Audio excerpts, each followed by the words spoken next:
Good morning, guys. Here we are again on Yonkers Voice, and our guest is Mr. Mike Khader.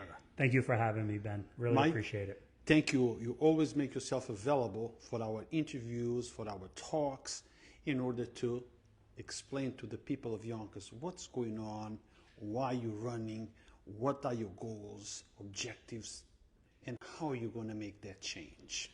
Well, Ben, before I go, the reason why I make myself available, the reality is, as Yonkers, which is the third largest city in New York State, we have over 230,000 residents, and unfortunately, the sad reality is we don't have enough media outlets. So I appreciate it, and I know I could speak for many of our residents, appreciate what Yonkers Voice does, what Yonkers Voice News does, and all the other channels that you have. When you talk about your reporting from the streets, that's what truly Yonkers Voice does. So thank you for what you do, and continue doing that. No, thank you for understanding, and also let me take this opportunity to remind our audience that Yonkers Voice, the platform, is not about my voice. Yonkers Voice is about your voice. Yonkers Voice is the platform where your voice can be heard, where you can engage with those people that are elected to represent us. This is the bridge between them and you and them. We do this for you. So, Mike, that has been what, 5, 6 years since I first met you at the YWCA. 2017, when we were talking about the firehouse, I remember, and we make a joke, who's that guy? And you looked at me, and who's this guy? And I think that mutual understanding of providing news and informing our residents, and I think friendship and responsibilities to the residents took there. And I appreciate what you do. And if I'm fortunate enough with the residents from Yonkers to vote me back in City Council President, I look forward to more interviews and you doing what you do and your staff. Yeah, and let me tell you that, some people say, Ru and Mike, they're very good friends. We are good friends, but we understand our jobs as well. It's not like our engagements, our encounters have always been, positive and nice. People don't know that. Yes, they don't know that. Yes. I remember many times where it was some of the tough votes, be the budget issues or issues that resent, where you would say, Mike, what's your comment or what's your position on that? You are equally persistent regardless of who your guest is. That's the best way to say that. Do you remember when you accused me of ambushing you? You weren't too happy that day. Oh, yes. Wait. Steps of the school because of the air conditioning. Yes, I remember that. And that issue, I'm glad you remember that. I believe it was early in September during the school year, and we were standing in front of Enrico Fermi. Correct. And it was, I think the temperature outside was at least in the low 90s, something along those lines. And I called on, school should be dismissed. No way in the world, students can work in a 90+ degree environment. I know it ruffled some feathers, which is, unfortunately, whenever we talk about the issues that matter most, unfortunately, it does ruffle feathers. But we have to hear and listen and advocate for what the residents want, particularly the most marginalized, particularly the ones that are often ignored. It's funny, there's legislation in Albany right now, not exactly sure what committee it's in, that are talking about when classrooms get too hot, schools should be dismissed. So thank you for covering that, and just lets you know that I recognized an issue early, and I'm sure somewhere in Albany it's meandering in their legislative process. Well, let me say good morning to my good friend Lorraine Lopez, Donna Nolan, for joining in, and a few others that are already on. We got to congratulate Lorraine Lopez on her recent appointment. She knows that education, particularly our students with special needs, is an important advocate. Congratulations, Lorraine. I know you're going to do a great job. She sure is. And if I'm fortunate enough, I look forward to anything we could do to collaborate. She sure Keep up the great work. I trust, and she's going to do a good work for those that in a school system. Let's now move on to what's coming up. It's decision time again. And look, before we know, it's June 14. Literally. Yeah, today's the 24th, basically end of the month. June 14th it starts. tell us about the importance of coming out and voting, because a lot of people, they talk online, they tiger keyboard, this and that, but when time comes to vote, to make that decision, many people don't show up. Well, it's unfortunate. I gave you some statistics. We're the third largest city in New York State. We have over 230,000 residents. I believe total registration is a little under 50%.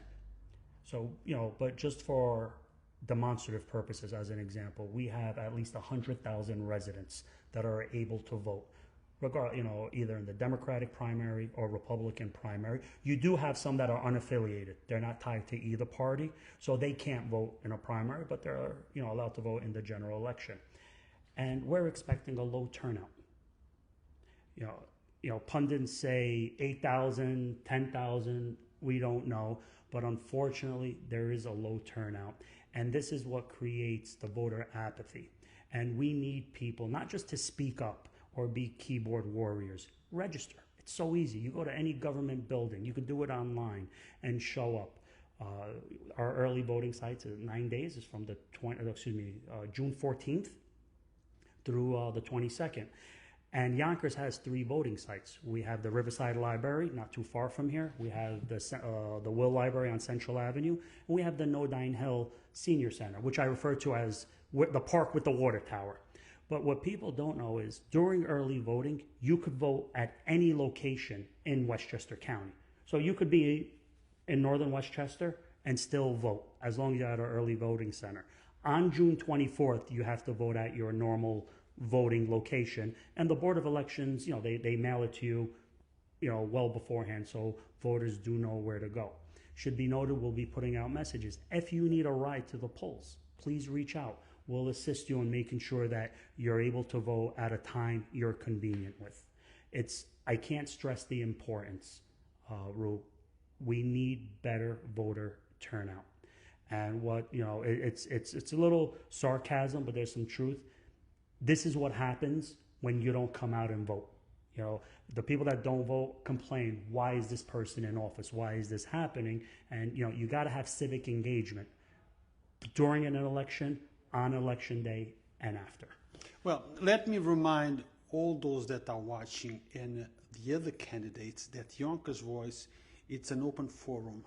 You are all welcome to come and sit down with us and tell the people of Yonkers why you're running and why you feel that you are the best person for the job.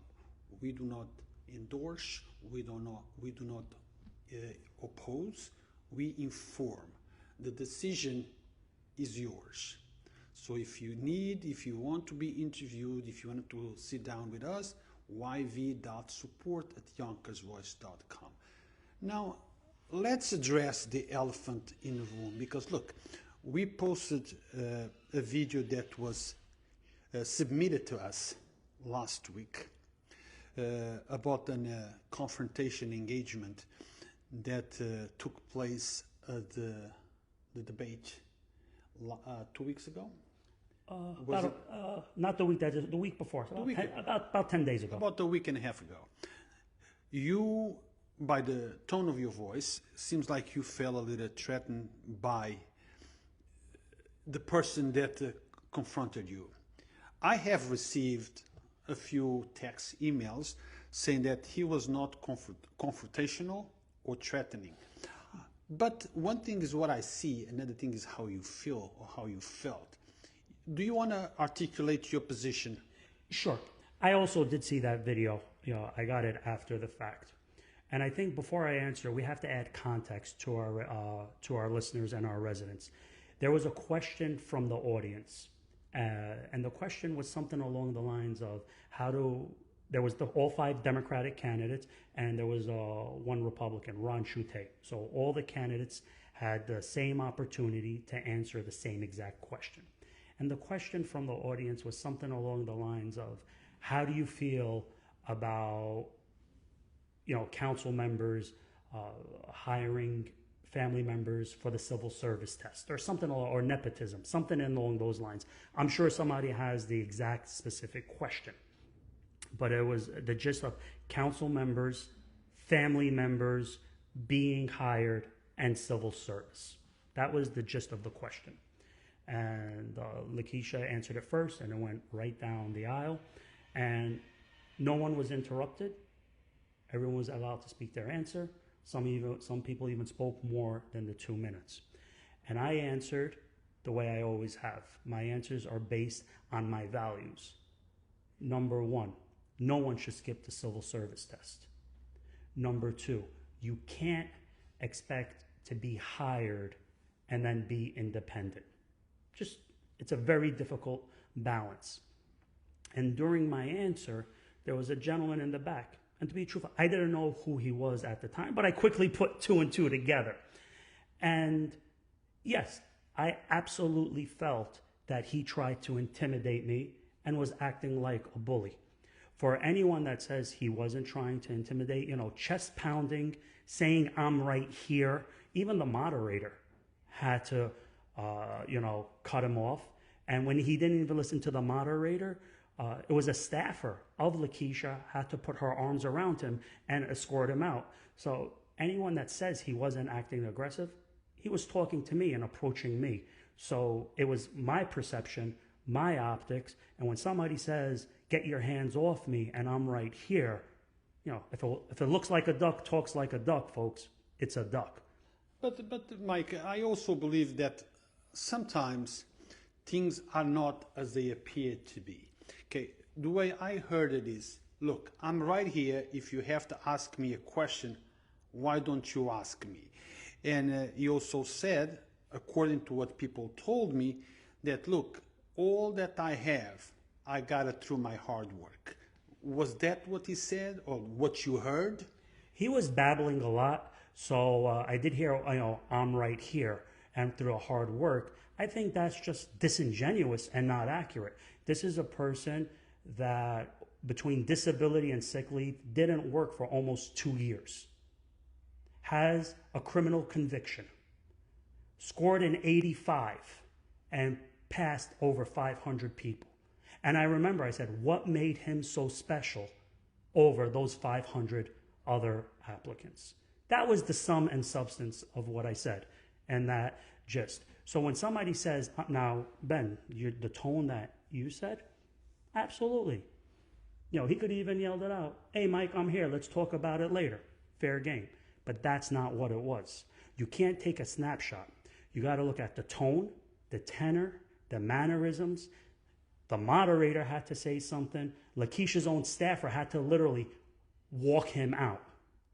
And additionally, it should be noted that he was intimidating other people that I didn't know at the time, because the way you got messages, I got messages, and, in the back, moping around, who's laughing here or who's doing stuff. This is a person that has a gun and a badge. He was hired to protect and serve, not intimidate and bully. It's concerning. Yeah, but on the message that I received, including a text that was, because I saw the text on the post that was submitted to us, they talk about the undeserved promotion that this particular officer received.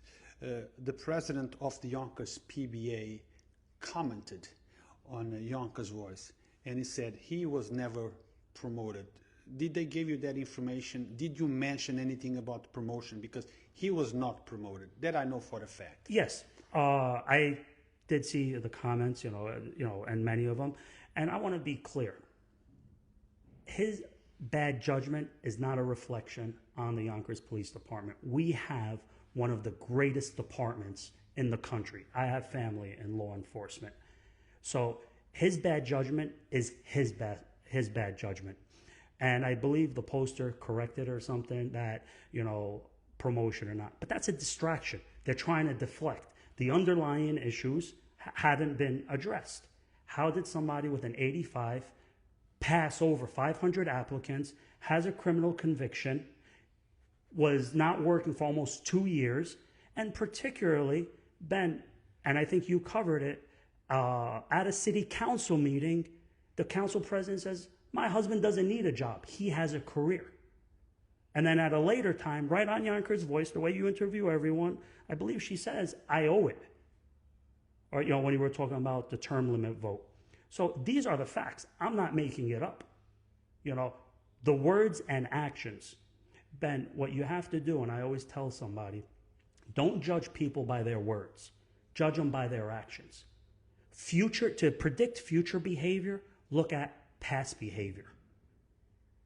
I didn't vote to support term limits. I didn't vote for a pay raise. I didn't hire my family. She did. And she's deflecting because she has no record to defend. These are the facts. Let's talk about those issues. What they were expecting is a 2021 Mike that was going to stay quiet and focus on the issues. I get attacked and the lies are about me because you want to know why, Yonkers? I stand up to you and I stand up for you. And I will always talk about the issues that matter most. She can't do that. We're both lawyers. Lakisha's a lawyer. We took the same bar exam. We took the same oath. I choose to fight for residents, and she chooses to gaslight and deceive. That's the facts. Let's move into something else. Personally, I received one of your mailing campaign ads, and on your ad, you spoke about the things that the current CCP promised but was not able to deliver, including the Palisade Towers and other things. Would you like to address those subjects? Oh, absolutely. When you have no record, the only thing you can do is try to deceive, gaslight, and pivot. I just previously said, we're both lawyers. We took the same bar exam, different years. We took the same oath. I choose to fight. She chooses a different action, to gaslight and deceive. So, in one of her propaganda mail, she's a housing expert. She works at the Municipal Housing Authority. Palisades Towers falls under the Municipal Housing Authority, and they haven't had basic utilities for over a year. She should be ashamed of herself. Priding herself on creating affordable housing, she has been silent on affordable housing. She talks about fighting for residents. She's part of the cause of the affordability crisis. She raised taxes almost 6%, not me. She gave herself a pay raise, not me. So it's almost idiotic for her to put that. But because she's desperate, because she's trying to gaslight and deceive, she reverts to lies. Lakisha, you lied in 2021. You lied during the debate. You lied in your mailers to seniors. And I know you're going to continue to lie next week. You're going to try to talk about a fake report, you and the MAGA Inspector General. Bring it on. But in her defense, she's one vote in a council of how many? 7? 7 total. 7 total. She's one vote. How can you blame her for raising in taxes?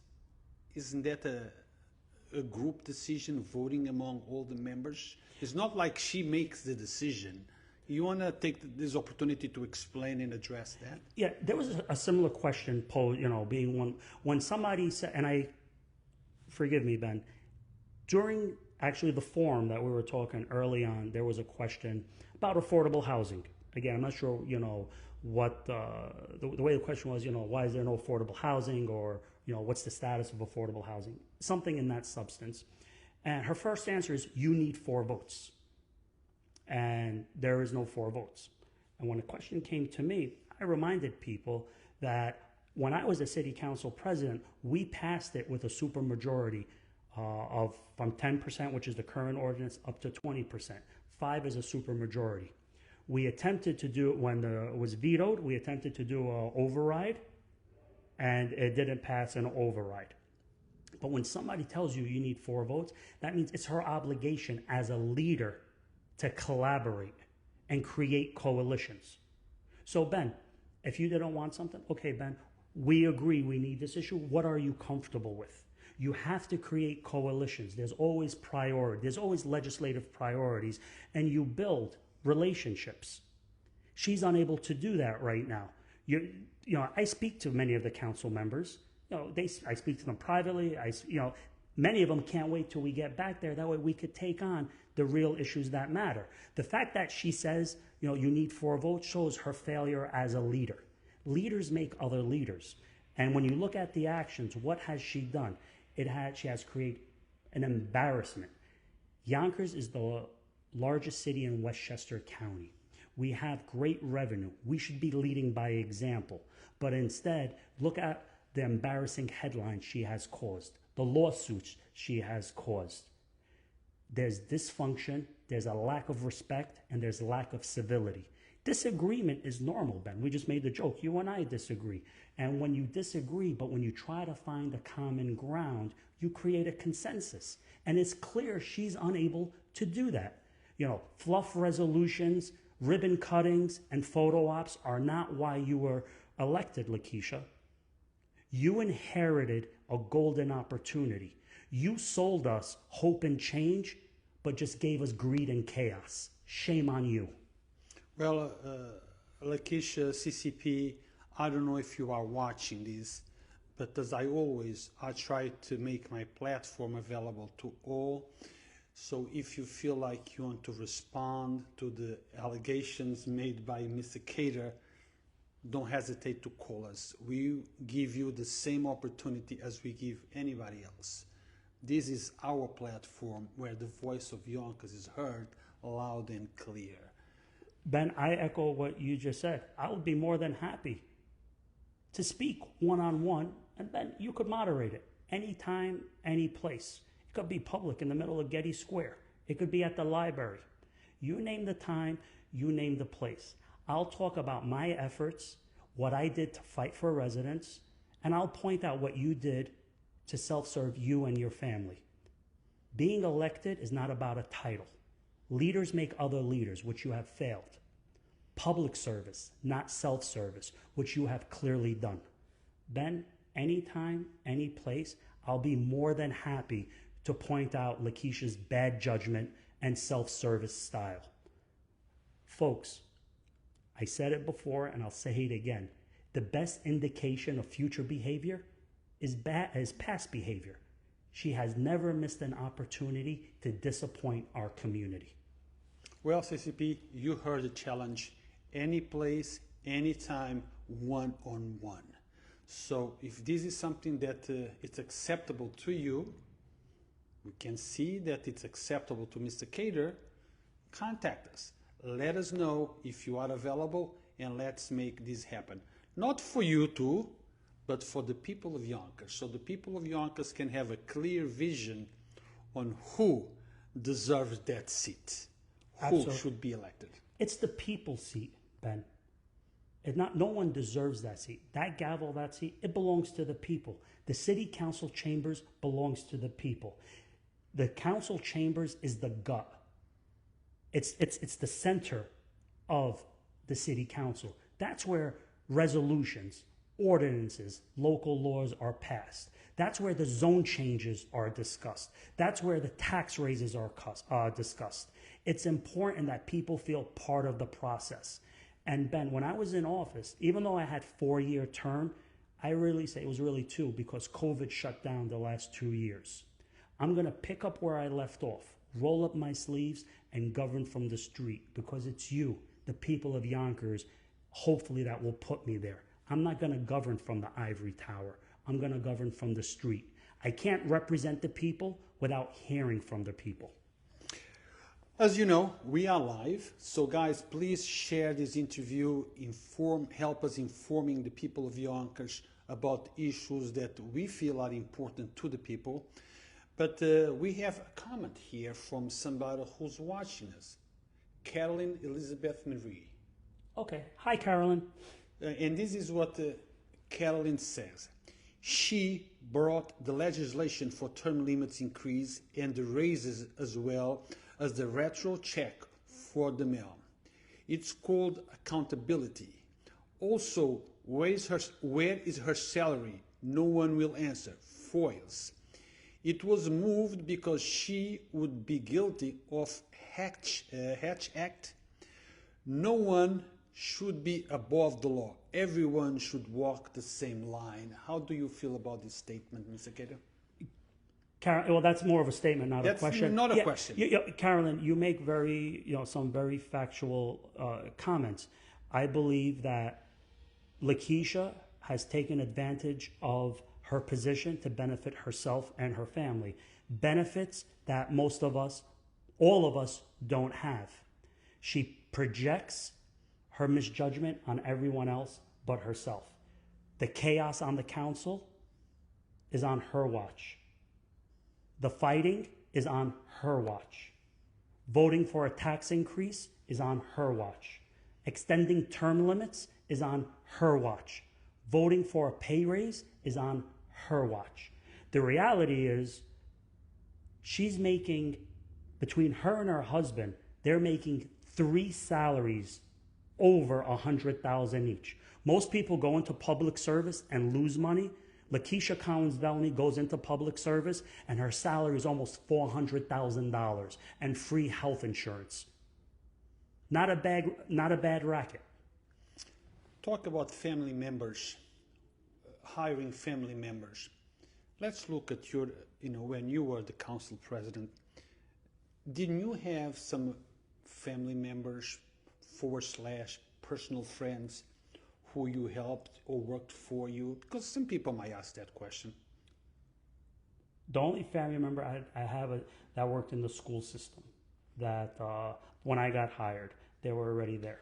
In the city hall, your office, friends? In city hall. Your chief of staff wasn't a personal friend of yours? She was married to my cousin. So did you help her get the job? Well, no, that was a personal hire. When you talk about experience and knowing how to navigate the waters, she was the most qualified, knew how to get things up and running. While most of the new council members were still trying to figure out phone lines and where to turn on the lights, my former chief of staff, on day one, we were ready and open. Many of the successful programs that were sponsored were through her initiation. She was phenomenal. She was great, and she knew how to navigate the Yonkers government bureaucracy. So qualifications do matter, and she showed that through her actions. Good enough. Now, Mr. Khader, let's talk about what your vision is for the city, for the council. What are your priorities if you are elected? Let's just assume you won the primary and you are the next Yonkers City Council President. I have a grin. That sounds like a nice little, it has a nice little tone to it, Ben. Say it again. Yeah. I'm joking, folks. I remember when I first met you, you said, if I'm elected, I will open the windows and let the sun disinfect. Was the cleanse done, or there is still a little bit of disinfecting to do? And what are your priorities once or if you are the chosen one? Well, I don't know if I'll be the chosen one. It's for the people. For the city. It's for the people to decide. Well, if you are the chosen one, it's because the people decide. It's not absolutely. you who's going to decide that. Yeah, agreed. I'll work hard to try to earn every vote. So, Ben, there's never such thing as too much transparency. So we're going to pick up where we left off. And I used that before. People may be reminded, I created a committee on government oversight and operations, created a committee on labor. These are things that we want to see. How are things going? Legislative priorities, there's an affordability crisis going on. And there are things the city council could do within their authority, and particularly affordable housing. If you have the votes, Mike. Yes, but here's where it is. And that's, you could say that about everything if you have the votes. But I had the privilege of working with most of them. There was one council member that I haven't worked with in a capacity as council person, but we worked well together. Who's that? Diana? Yeah, Diana, the council person for the 1st District. But she worked in City Hall, and we collaborated many times on many community engagement. We already have a working formula. And I said this the night of the debate. We have legislation that says 20%. And what we're going to say is, so everyone, most people on this council voted for it. So we agree we need more than 10. You're not comfortable with 20, fair point. So let's sit down and follow the common ground. Ben, if you and I sit down, we're going to have issues of disagreement. Should we focus on where we disagree, or let's focus, let's collaborate and work on the issues that we agree with? That's number one. And that's what leaders do. You rise, you inspire, you enlighten and motivate. It's not a team of one. Right now, because of her dysfunction and her lack of leadership, each council is almost like separate. You got to collaborate together. And I'm comfortable enough that I've done it in the past, I could do it again. I've been an attorney for over 20 years. I negotiate. You find common ground, and there is enough common ground. We need to focus on what we have in common. We need to focus on the common goals, and there are many. You know, people know I worked for the Central Intelligence Agency. I traveled the world. I've dealt with diplomats and other bureaucracy. I know how to speak. I know where there's an opening. I've done it in the past.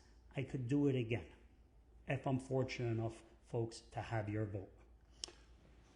Without a doubt, housing is one of the top priorities in Yonkers. We need housing. Cost of living is going up. These new buildings are unaffordable, even though some, they have affordable housing in there, but that's a very relative term. What is, affordable? And besides, they are not enough to accommodate all those people that need housing. Besides housing, Mr. Khader, what other priorities do you see in the city of Yonkers that you will address immediately? Okay, this is in no particular order, it comes up. One, I think that we have to restore credibility in the city council chambers. We need residents to know that we have a responsible city council president that, Ben, we're not going to solve every problem overnight, but either we could address some of them or refer them to the proper agent, if it's a federal issue or a state issue. And I think that we got to have the city council president's office responding, focusing, and let people see there's cohesion. Let people see there's unity. Let people see that real meaningful legislation to benefit the residents are happening. I think early on we congratulated Lorraine Lopez. It's not a secret. I'm a strong advocate for our children with special needs. Education funding is always a bullet point, but we need to make sure that our children with special needs are getting the services that they want. There's certain laws under federal law, New York state law, that children are entitled to certain evaluations, and it's not happening. The Board of Education is a little under 50% of our budget. We need to make sure that the resources are reaching the classroom. We need to make sure that the resources are being directed to the benefit of the children and are not being tied up in bureaucracy. I can't do it alone. I could advocate, but we're going to find coalition. I know many of the council members have children. So this is an important issue that we got to collaborate on. That's an example of how you build coalitions. Okay. Our current mayor, Mayor Mike Spano, often speaks about MGM and the casino permit that we are hoping. How do you see that issue? Well, listen, from what I've seen, I've attended two public meetings. I think that the MGM proposition has the potential to be a once-in-a-lifetime change. And what we have to do, what I hope the council is doing is you have to make sure that not it's done, that it's done right. What I would like to hear about, one, I do support it. I think that under some conditions, you got to make sure that there's a fully fledged out community benefits agreement, because at the end of the day, I don't live right. I work next to MGM on Yonkers Avenue, but I don't live there. We have to make sure that there's resolve and enough resources for the community that's directly impacted. I know that I also saw the traffic study.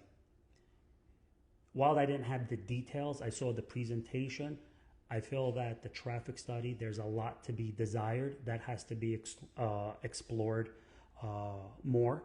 I think that the community benefits program, and who controls the community benefits program, who has the input on how it's being spent and allocated.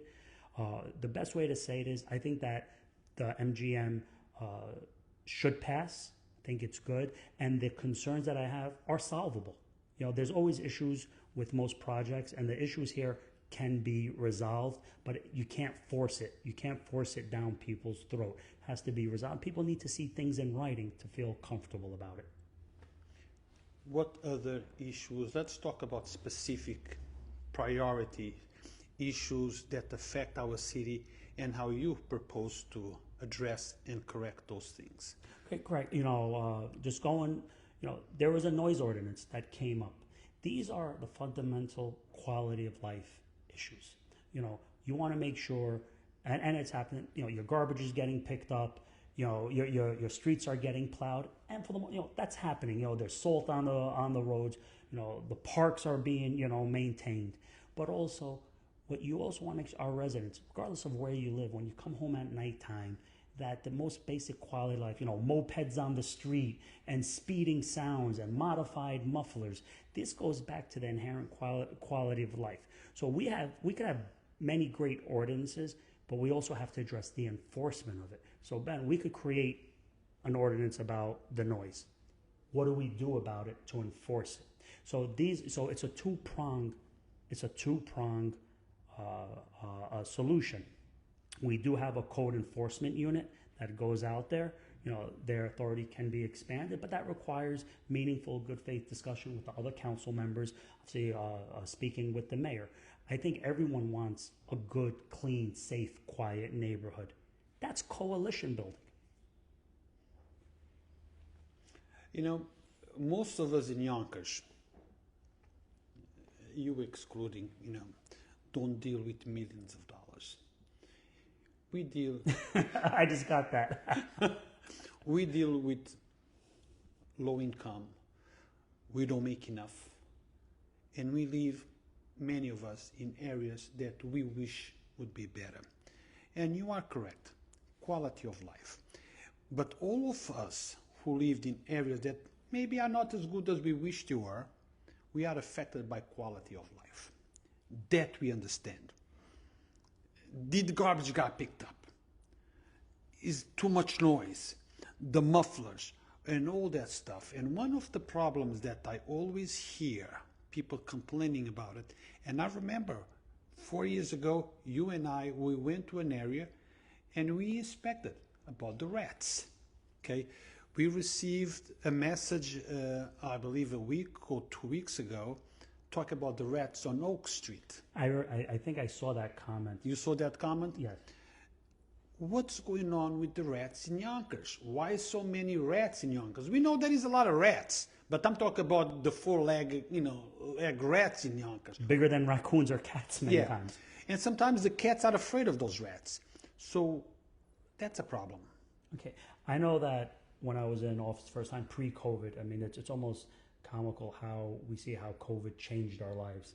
Pre-COVID, we had committee meetings about this, and there was even a pilot program about rat traps, led by Tasha Diaz, yes, if I'm not mistaken, correct, on Lawrence Street. But what happened to that? I can't answer what happened to that because I haven't been there. However, any effort should continue. The general consensus, Ben, when I was there, is that yes, there is a rat epidemic. It's not a rat problem. It's going to require a three-pronged solution. We need residents, the tenants, no matter where you live, to pick up their part. We need landlords to pick up and do their part. And we also need the city to do their part, bait trap and such. If you don't have that three-pronged cooperation, any effort will fail. That's just the reality of it. Rats are, they're in basements, they're in sewers. We need landlords to have their responsibility. There's something that could be done with the city sewer lines. That's something that they have to look to. And something that's everyone could control is, when they put out the garbage, what type of garbage bags. So everyone could chip in. But I feel that if you put the responsibility just on one of the three, it will fail. Because, Ben, as a city council, I'll introduce legislation and we could talk about the funding. But if these three things inherently aren't followed, it's throwing good money on top of bad money. It's a problem. It's a safety issue. It's a hygiene issue. And it's going to require, the word of the day, collaboration with the council, landlords, and tenants. And one simple solution is, they have these scented garbage bags. Do I think scented garbage bags alone are going to solve the problem? Absolutely not. Landlords need to bait their basements. The city can do something with certain sewer lines. There's things. There's these moors where we have literally cracks. If you go a couple of blocks, you see little, they look like mini manholes. There's certain things that we can do. And the tenants need to do their part as well. Absolutely. Okay, I remember me covering a story about the rats around Oak Street. As I'm there filming the rats and I'm talking to the landlord, I can hear a bang on the ground. This is somebody throwing the garbage from a third or fourth floor down to the rear of the building. So we have to do our part. Yeah, and Ben, that's what I'm talking about, the 3 parts. So imagine this, like you just go in and, you never want to shame anyone, but that person. So imagine the city does what it has to do. The tenant on the bottom uses the scented bags. They put their garbage in a real recycling bin. Everyone's doing their part, but then you have an inconsiderate resident that just throws it out the window and leaves chicken bones and food. All the good work, all the collaboration goes down the drain. But that raises another issue. Why do certain residents do that? We got to make sure, we got to give an opportunity for residents to feel part of a community. Reality is there's a lot of shift in Yonkers. While people are coming in, moving out, there's a lot of transient people in Yonkers. I know many that they just sleep here and they take a shower here, but they don't associate with anyone in Yonkers. They don't spend $1 in Yonkers other than just sleep and showering, if that. And to really have a buy-in from the community, they need to feel part of the community. They need to feel that, hey, I'm part of this renaissance that's happening. And unfortunately, most people don't feel, they see it, but it's just an illusion for them. It's not practical, so there's disenchantment. As a council, we're able to create opportunity, have them get into a buy-in. They could feel part of a community. We could create a community fabric where, hey, don't litter in my neighborhood, and that's just not happening right now. Again, many solutions that are deep-rooted, and it requires support, infrastructure, financing from all different fronts. Well, guys, you that are watching this, don't forget, pose your question, and I will ask Mr. Khader about whatever the question that you just posed. All that we ask is that you pose your question in a respectful and polite manner. Now, we have a question here from Mr. Philip Armstrong. He asks you, what does Mr. Khader think of the lack of moral judgment exercised by the present members of the majority of the city council? I don't know what he means. I'm just posing the question as he. Can you repeat? He says, hi, Philip. Just repeat the question again. What does Mr. Khader think of the lack of moral judgment? Moral judgment, yes. Exercised by the present members of the majority of the city council. He wasn't specific. I get it. Philip, one, thank you for tuning in. Continue to be an advocate for the neighborhood and the community at large. I said earlier, and I don't know if you heard, I make decisions based on my values. And my values are always going to be consistent. The best indication of future behavior is past behavior. When I was attacked and lies were being made about me, you know what it is, Philip? Because I stood up for you and many people in your organization and many of the residents. And your option is vote them out, because you have seen that when there's an opportunity to do the right thing, when there's an opportunity to help residents, when there's an opportunity to help hardworking families, the current city council president failed and repeatedly failed. When there was an opportunity for self-service and help herself and her family, she didn't miss an opportunity. So if you're talking about failure of moral judgment, it is clear. Just look at the bad decisions and the bad votes and how there has been no improvement in our neighborhoods. I hope that answers your question. Justin Matthew asks, what can you do about small business or businesses that want to build or that are in process of building stores like a food market in areas that need it, but it's taking forever to finish because of being held back by the city or whatever it might be? I guess it's talk about permits, signed permits for the businesses. I hear that all the time. We wait for 2 or 3 years for a permit. We have to pay rent for 2 or 3 years, and it comes to a point that we cannot sustain it anymore. That is a big problem. Yes, if you come with a multi-million-dollar budget, yeah, you have the money, you get those permits in no time. But the small pop and mom shop that wants to open a deli, a small food supermarket, they have a problem. Thank you for that question, Matthew. I've always said, and I continue to say, small business is the lifeline for Yonkers, not the MGMs of the world or these big developments. And past behavior, when small businesses were struggling, working with the mayor, we gave out grants for some assistance. The city of Yonkers has a community development association and CDBG, Community Development Block Grants, which stands for CDBG funds. Working with the mayor, which we've done in the past, and I look forward to doing again, we could create incentives and initiatives. And for example, not just small business, Ben, we need to make sure that there's healthy food options. The Southwest Corridor, where this development is happening, where we see this renaissance, it's still suffering from the generations of redlining and racism. And there's not a coincidence that many in the marginalized, particularly the black and brown community, are dealing with obesity issues, diabetes issues, overall health issues.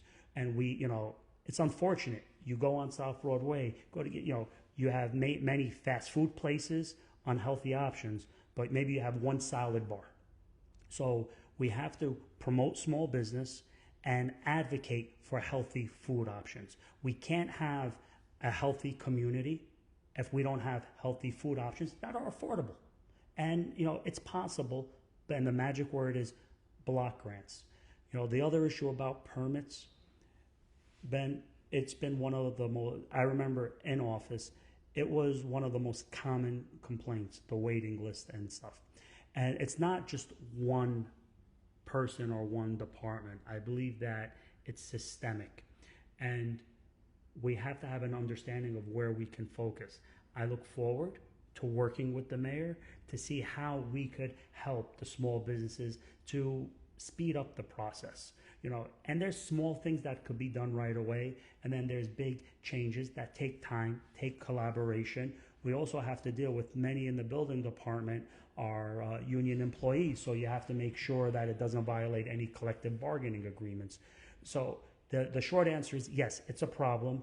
I started addressing it, and then COVID happened, and then everything fell sideways. It's something that I look forward to with working with the mayor, working with my colleagues on the council to see how we could help small businesses get open faster. There's not one district that doesn't have a small business. There's not one council person that hasn't received an email, a call, a complaint from a small business owner looking for help. It's an issue. Will all the problems be solved overnight?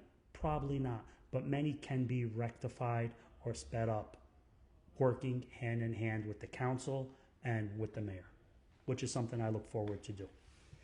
Eddie Mejia states, when I approached the current city council president about increase in property taxes last year, her response was that she didn't own a home and brushed me off. How will you ensure the mayor's budget takes into consideration the pockets of residents of Yonkers without being punitive to those hard-working families? Eddie, thank you for the question. The two requirements we have as a city council by charter, what we're elected to do, folks, are zone changes, particularly for development, and approving and negotiating with the mayor for his budget. Those are the two things we're required to do, and that's what's in the charter. Everything else you see is photo ops, is Facebook pictures. That's not why we're elected to do. Raising taxes is an unfortunate reality.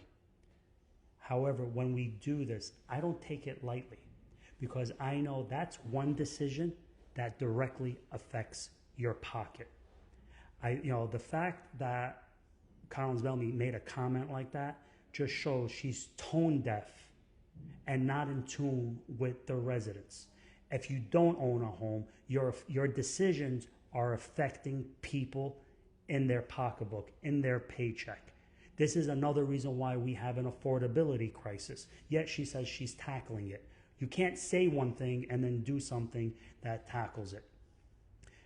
If the issue of taxes need to be raised, it's a serious conversation. Sometimes it's inevitable. That's just the reality. But we need to make sure that we're being prudent, we're being wise, and what is the revenue cutting?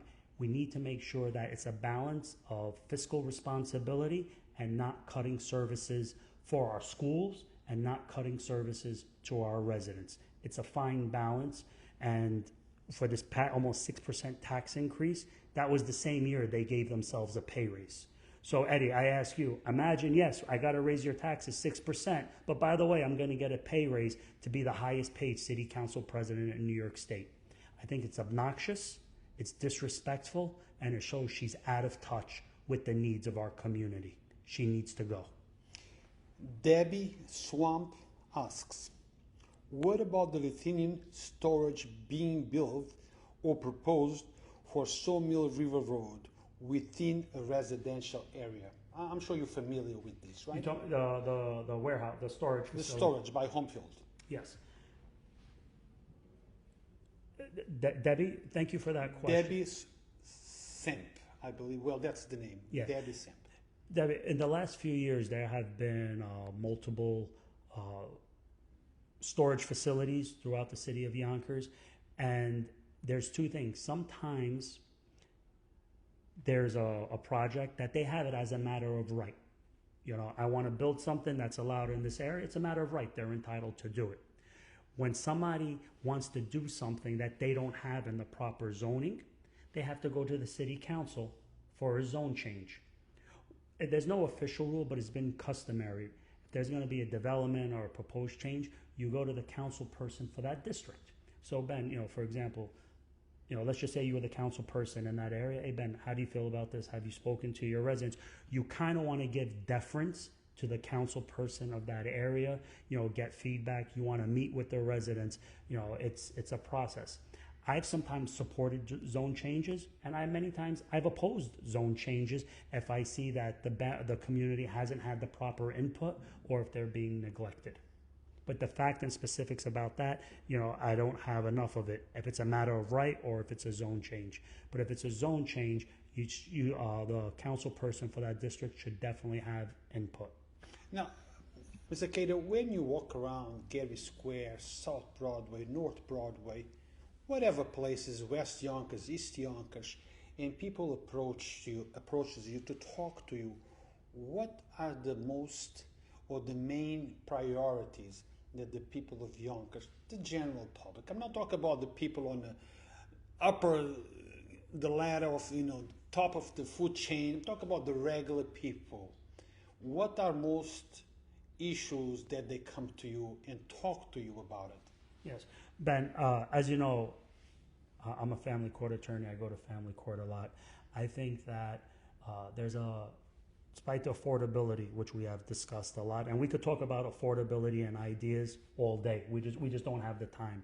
But I also believe that there's a mental health crisis that's going on, and we have to get comfortable talking about mental health. Mental health is a medical condition that needs to be addressed. We shouldn't be shamed when we talk about mental health. I believe that many of these quality of life issues, are because there's untreated mental health.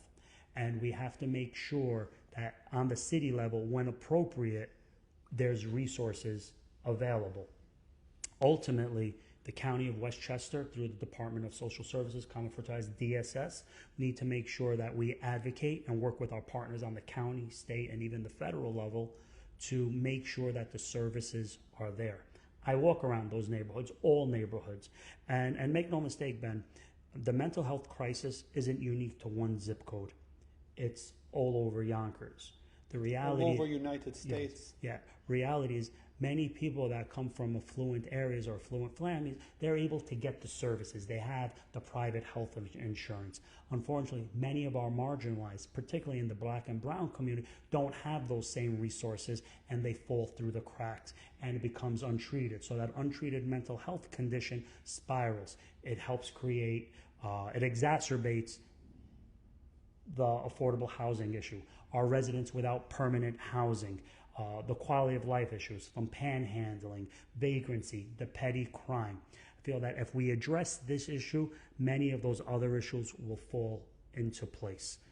But it's very important that there is help out there, and talking about the mental health crisis shouldn't be shamed, and it shouldn't be private. We have to talk about it publicly. And mental health is medical health, and it has to be the norm. There is help out there. That's an issue that needs to be addressed. I could not conclude this interview without asking you about something that is affecting the entire country. Many communities, cities, and people are upset about it. Some people are happy, some people are upset about it. It's about the ICE raids in the cities. I don't know about any raids from ICE in Yonkers. I have no knowledge of it, but it could happen at any time. How do you feel about that? One, I've been monitoring that issue. I know just earlier this week there was some ICE raids in Westchester County, right in our backyard. And I've said this before, we can't tell the federal government what to do. We ask them to work with compassion, follow the law. I will not support any ICE raids in churches, schools, or any government building, including City Hall, the courthouses, or such. We need to make sure that our residents, particularly our undocumented residents, are not targeted. That being said, Ben, we need to make sure that if there's criminals out there, they need to be picked up. There is no doubt about that. Yes, so if your answer is, do you support ICE picking up criminals and violent people? Absolutely. But Mr. Khader, I'm sorry. But no one is talking about that. No one is disputing. Okay. If you are a criminal, if you are a violent criminal, you need to be picked up and you need to be handled. Correct. Okay. That's not a question. No one is saying, look, if he's a criminal, he's illegal, let him be just because. No, that is not in question. You're talking about the right, what I just said earlier. Exactly. Houses of worship, courthouses, any, schools, any government building, ICE should not be able to operate. ICE works under the federal mandate, and we know the chaos going on right now in Washington, D.C. We can't tell them what to do, but if we have any influence about these institutions, they shouldn't be able to operate. Full stop. Yeah, there is many undocumented migrants that might be involved in criminal cases. They testifying, they witnessing, but now they're afraid to go forward because they might get picked up. I've personally heard stories from my colleagues in the legal community that where people are just not coming to court because they fear just that. Hey, if I come to court to testify or come to court to appear, As soon as I come out, there's going to be ice and handcuffs. Yeah. And it's problematic as an attorney. How can we advocate for the marginalized? How can we advocate for a community that just doesn't have faith that they're going to be protected? And if I'm fortunate to be the next city council president, our children and parents should know that I will try everything I can, as I just said. Houses of worship, schools, anywhere where you come for service, City Hall, or any other government building for that matter. I'm sure you heard about the judge that was arrested because she tried to say, look, you can pick up this migrant, but not in my courthouse. And what happened to her? She got sanctioned. She got arrested and indicted. I remember it made the news a couple of years ago. We're living in a world right now where there's chaos on top in Washington, D.C. I just read an article this morning on The Atlantic how Elon Musk kind of recognized that his ways are not working and he's stepping back. It was a great article. It was in The Atlantic. We're very fortunate that we have a Democratic county executive. We have a Democratic governor. Obviously in New York, the Senate Minority Leader Chuck Schumer from Brooklyn, the House Minority Speaker Hakeem Jeffries is from Brooklyn. A commitment I've made in the past, and I renew that commitment. I will continue to work with my Democratic colleagues at all levels of government to fight for all opportunities for New York residents. It is my belief that New York is being targeted, and anything that we can do on the legislative side, we will stand up. We will fight, and we will advocate for the best interest for Yonkers and our residents. We have to conclude this sooner or later, and I guess this is the time. And as always, I have 1,000 questions to ask you before the interview, but as we start talking and we go in different directions, we kind of lose track. But I want to give you the opportunity to bring up anything that maybe I forgot to bring, but that you think it's important. This is the time to do it. Ben, thank you for this opportunity. Again, there's so many issues. We live in such a complex city, many issues, and for 4 years of not being addressed, our problems are only being exacerbated. I said during the COVID crisis, COVID didn't create our problems, COVID exposed our problems. And after COVID, the current city council president did zero to address those problems. There's an ethos, there's a little motto I have: if it matters to you, it matters to Mike. I'm on Instagram, I'm on social media, I have a website, Khader for Yonkers, Friends of Khader, Mike J. Khader. Please look me up, follow us, shoot us a message. Let me know what issues matter. I'll even come personally to visit you or give you a call. It's important that I ask all the residents before you go to vote, don't listen to words, look at actions. I've been accused, I've been lied about, and I've been threatened because why? I stood up for you. I've spoken about the issues that matter most: affordability, protecting tenants, affordable housing, quality of life. That's something that I wear with a badge of honor, and I'll continue to fight for that. My opponent, Lakisha Collins-Bellamy, has shown bad judgment, repeated bad judgment. She can't tell the truth in her mail. She can't tell the truth during a debate. She can't even tell the truth to letters she sent to seniors. And you know what, folks? There'll be more lies coming in the mail. Don't believe the hype. And you know why she's going to talk about lies from 2021? Because she has no record. And she doesn't want to talk about her failure to our residents. She inherited a golden opportunity. She sold us hope and change. And all she showed us was greed and chaos.